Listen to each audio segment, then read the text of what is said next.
हाय. Actually गावाला एक विशिष्ट प्रकारची लहान लहान छोटी छोटी रोपटे असतात. ती रोपट्यांवरती आपण पाय जरी दिला ना तरी त्यांना काही होत नाही. चला मी आज तुम्हाला दाखवते. पण त्याच्यावर चालताना एवढा मात्र सुखद अनुभव येतो.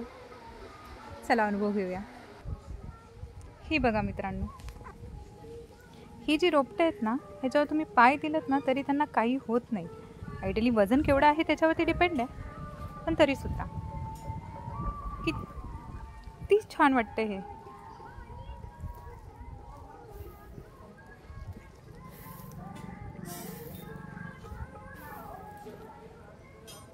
माझं पूर्ण पाय त्याच्या खाली जातं.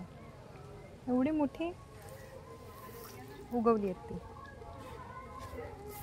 त्याच्यात चालण्याची मजाच वेगळी आहे. पण त्याच्या खाली काही बसलं असेल ना तर आपल्याला कळूनही येणार नाही.